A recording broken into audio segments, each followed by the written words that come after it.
Am I the a-hole for being territorial over my husband in front of my sister-in-law? My sister-in-law Angela is the most beautiful woman I've ever seen in person. And fortunately, she also thrives off of male attention. A few years ago, my brother caught Angela in an affair with my then fiancé. We were 2 months away from our wedding. They both blamed each other. My brother forgave Angela, but I wasn't able to forgive my fiancé. I met my now husband Ezra shortly afterwards. We were both hurt from our last relationship. I think we were both so wrapped up in heartbreak that we got married almost out of spite, desperate hurt, and rebounding. Ezra knew my ex cheated, but not with whom. I kept to myself for a couple of reasons. The main reason being I love my family, and I had to tolerate Angela for the sake of family. A year ago, Ezra made a passing comment about some of my family members being weird and having to block them. I brushed it off then because my family can be a bit much. They use WhatsApp like a personal diary. Angela came up to me a few days later and told me that she was sorry, but she thought I had gotten rid of my anger and hurt already. She said she worked for forgiveness and couldn't believe what I was insinuating out of spite and asked for an apology. I had no idea what she was talking about, and she got frustrated and told me that she knew I texted her from Ezra's phone. I came home and asked Ezra, and he simply handed over his phone. Angela was flirting with him in a subtle way and was insinuating they could start an affair. Ezra brushed her off and finally responded with, "I'm happily married. This is inappropriate. Don't text me again." I have no words to describe how I felt. Ezra's work has him interact with a ton of attractive young women. He's charming and attractive and can have so many options. He's turned down people before, but seeing how easily he brushed off Angela sparked something within me. I fell more in love with Ezra than I thought possible. He's literally my dream man, and I've fantasized about him like a teenage girl reading her first romance book. I've always found him attractive, but it's on another level, and I blanket him with affection. Ezra was taken off guard, but he pretty much welcomed my new feelings and affection. It's like he can't get enough and pushes what he can do. So Ezra and I went on vacation with my family a couple days ago. I was sure to keep it appropriate for everyone, but my husband and I held hands. I kissed his cheek, I hugged his arm, and we cuddled. My brother came to me and said that I was making Angela uncomfortable by being territorial over Ezra. He said he saw the messages too, and there was nothing inappropriate, and I should stop punishing her for my ex-fiancé's behavior. I said I wasn't going to change my behavior for Angela. She came up to me afterwards and asked if I was going to continue being childish and deeply jealous of innocent interactions, or if I was going to grow up. Angela said I made everyone uncomfortable with my behavior, and I just called her two-faced.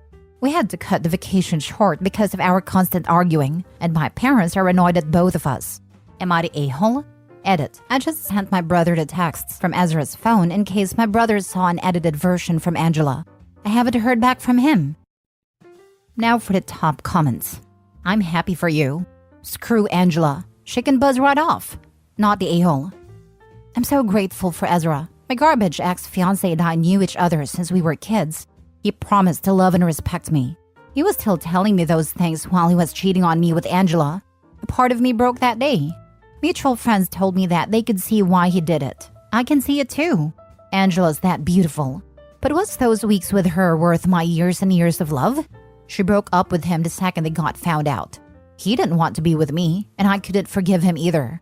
I was so afraid Ezra would turn out this way, especially when so many men I personally knew, men I considered to be good people, admitted they would go for her and just hide it. Everyone says fidelity is a low bar, but when so many people fail to reach it, it really makes you wonder. I was afraid of loving him fully, because a part of me thought that if Angela were to do anything, he would cheat on me with her, or break boundaries or something. But he stood up for our marriage. He told me the truth and didn't even make it a big deal. He's ignored many more beautiful, successful, and talented women because he made a commitment to me. There's literally nothing more attractive than that. Why the heck is your brother mad about you being affectionate with your husband? Why does Angela care? Your brother is a chump, and he wants everyone else to be one too. Go ahead, be bold with him, kiss him, touch him. There aren't any laws preventing you to do so. Angela convinced him I was doing this because I was afraid of her stealing my husband, even though she had done nothing wrong. Lol. I'm gonna be honest, I wasn't that affectionate with Ezra before, but seeing him being an upstanding, loving husband with strong boundaries, of course I'm going weak at the knees. Next story. Am I the a-hole for laughing when my niece was sorta rude to my brother's fiancé, aka her dad's fiancé? My brother has a horrific track record with relationships. He has been married 3 times. Technically 4, but that one was annulled so is no longer considered to count. And he has been engaged a grand total of 7 times, including this one. My niece, his only child, does not come from any of those relationships. She was so lucky to be born before he started his string of relationships. She has been painfully aware of most of them. Only 2 of the engagements happened before she was old enough to remember. But one of the 2 came back and tried to act like my niece would remember her, despite her being in her life for less than 4 months when she was only 2. Anyway, current fiancé and my brother have been together for 5 months. They're already engaged, and we were invited dress shopping. By we, I mean my niece, my mom, my older sister, and I. My brother paid my niece to attend because she wasn't going to. Well, at the appointment, my brother's fiancé, let's call her Kelly for the sake of the post, was trying to get my niece to act more excited than she was. She'd focus on getting her opinion and made a suggestion of matching mother-daughter accessories for the wedding. My niece is 20, by the way. Kelly was really pushing for my niece to be more present, and eventually she snapped and asked her why is she not more excited for the new chapter in their family and excited to get a new mom. My niece replied that Kelly was nothing special, and she's still not holding her breath that they make it down the aisle, and she's not going to be excited for stepmommy number 100. She also added that even if her dad and Kelly make it down the aisle, this is not even close to his first marriage. And she knows him and knows there's nothing different about this relationship, so she knows it will be over within the next 3 years. Kelly looked so shocked, but I laughed, and so did my sister, while my mom couldn't take her eyes off something very interesting in the corner. Kelly was so offended that my sister and I laughed, and she said we should be teaching our niece better. My brother said nothing, but Kelly demanded an apology. Am I the a-hole? Not the a-hole. You can't control if you find something funny or not. As for demanding an apology, sometimes the truth hurts. Maybe Kelly didn't get the full story yet in the whole 5 months they've been dating. Another a-hole point for Kelly is asking a legal adult if they are excited to get a new mom. Lady, you're gonna be my dad's wife even if it lasts until the day you die. I don't know what else you're expecting. My dad's evil second wife tried that crap with me. I was in my 40s and she wanted me to call her mom. I refused and generally referred to her as Florence. Yeah, a friend of mine had a similar situation, like yours, but he lived in Maryland and they lived in like Idaho. Somebody kept referring to her as his stepmother, and it's like, I've met her 3 times in my life. I would correct anyone and everyone who referred to my mom's second husband as my stepfather. No way was that a-hole, may he never rest in peace, my stepfather. Titles like that are a choice on the part of the person giving them, especially when that person is an adult. Not the a-hole. Laughing at your niece's comment. I've been tempted to say the same. My dad is on his 4th wife and had countless other relationships of varying seriousness. Fortunately, wife number 4 doesn't seem all that invested in being a stepmom to my brother and I, in our 30s and 40s. And I don't really care. She's his wife until she isn't. That's a good thing at least. I'm not sure why she believes a 20-year-old woman with a living mom who does not live with her dad would consider them mom and daughter. But I guess she's thinking that will make her the different relationship out of them all. Delusions of momhood and family? Come everyone, look at my bouncing baby. 20-year-old. Ah yes, the bouncing 20-year-old trend. Let's forget about the baby showers and birth announcements and start announcing our 20-year-olds. Lol. Next story. Am I the a-hole for wanting my mom to only babysit my kids and not my brothers? So I'm 37 female, I'm married and have 2 kids, 11 and 8. My husband and I both work full-time corporate jobs, so we don't get home until 5 to 6 p.m. every night. We used to have a nanny who would pick the kids up from school and stay at home until one of us came back. Almost a year ago, my father unfortunately passed, leaving my mother, 60 female, alone. So between her, my husband and I, we all thought it would be best for my mother to move in with us. It basically became the arrangement that my husband and I renovated our home to recreate an in-law suite for my mom to live in full-time. And we helped take care of her bills, and she will essentially replace our nanny and look after our kids 2:30 p.m. to 6 p.m. Monday to Friday. It's been great having her around, but the issue is that my brother, 32 male, and his wife, sister-in-law, think it's unfair and showing favorites if my mom only babysits my kids and not theirs. Last week, sister-in-law literally just dropped off her kids, 2 and 4, at my house as soon as my husband and I left for work, and I only found out through my Ring camera. My husband and I don't want my brother's kids at our house because 1, they're very young and our house is not baby-proofed. It has many fragile items I know they will try to get into. 2, the 4-year-old is extremely spoiled, and his parents never say no or give him consequences, so he goes to anyone's house and has bad behavior. And 3, my mom only watches my kids for about 3 hours every day. But my sister-in-law is dropping off her kids all day at my house, even when my kids aren't being watched. I talked to my mom and she said she doesn't know if she's comfortable with watching 4 kids at once, but she'll try if needed, and it's ultimately up to me if my brother's kids can come over since it's my house. So I told my brother and sister-in-law no, and sister-in-law has been sending me the rudest messages about how I'm turning my kids spoiled and letting them have their grandmother's favoritism, etc., etc. Also, that I could afford a nanny, but I'm choosing to use my mother when she and my brother can't afford other childcare. I just reminded her that she's a stay-at-home mom, and it's her job to look after her kids, not my mother's, and blocked her. So am I the a-hole? Adding for clarification from some comments I've gotten. I have absolutely no issues if my mom wants to go over to my brother's/sister-in-law's house to watch their kids. But my issue is that sister-in-law wants to just drop her kids off at my house all day to have my mother watch them, so sister-in-law can have an empty and mess-free house. She's basically trying to use my mom at my house as a daycare.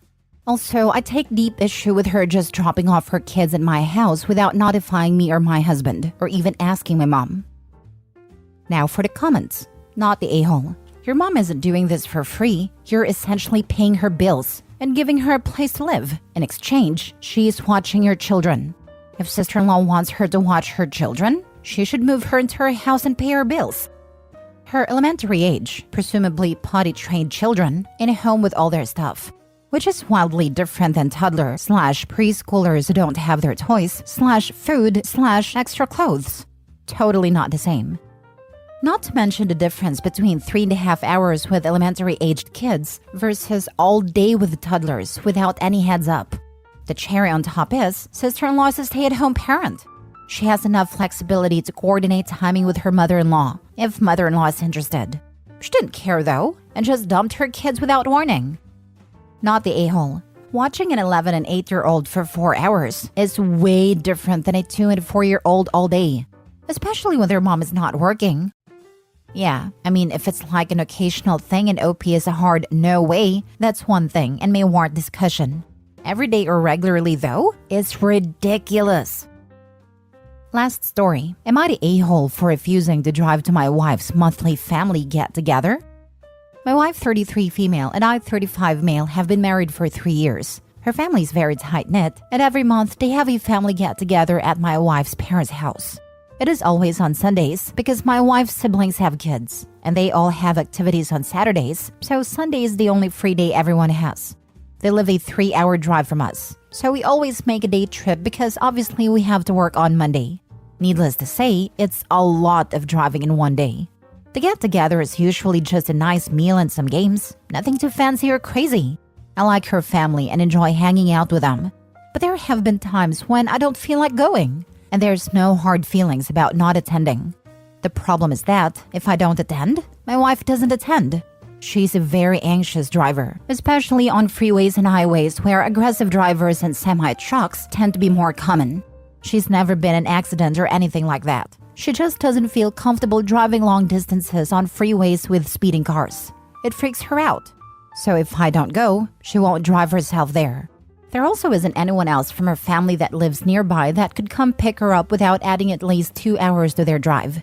Last month we didn't attend because I had just gotten back from a work trip and wanted to use that weekend to relax at home. My wife and in-laws understood. This month's get-together is this coming Sunday, and my wife is adamant that we attend this one because we missed the last one. I told her I will go, but she is going to have to drive at least one leg of the trip. I don't want to be driving for 6 hours like every other time. This started a fight because she said I know how much she hates driving on freeways and that's too far of a drive for her to keep from freaking out. I told her that if she wants to keep driving 6 hours in a day to see her family every month, then she's going to need to start driving at least half of it because I'm tired of doing all that driving by myself. I told her that I will be with her in the car and will be a good co-pilot to keep her calm and focused. Unlike when I drive and she buries her face in her phone for 2/3 of the drive. I told her we can take it slow and easy, and it will be a good practice for her to become more comfortable with that type of driving.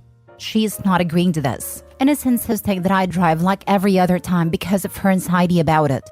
I am refusing to budge, and told her that this is something for her family, so she needs to start putting in at least some effort to make it happen. She thinks I'm being a jerk about it, and not taking her feelings into consideration and being dismissive of her anxiety. We have not come to an agreement to this yet, but I really don't want to give in. Driving 6 hours in a day can be exhausting, and I'm tired of being the only one to do it, especially when it's every month. Not the a-hole. Honestly, I think you're approaching it very fairly. 6 hours of driving is definitely a lot.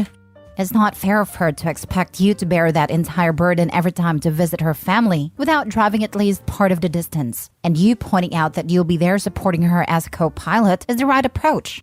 I can understand how anxiety makes driving scary/hard for some people. But also, it's really not fair to expect you to be the only one making the sacrifice here.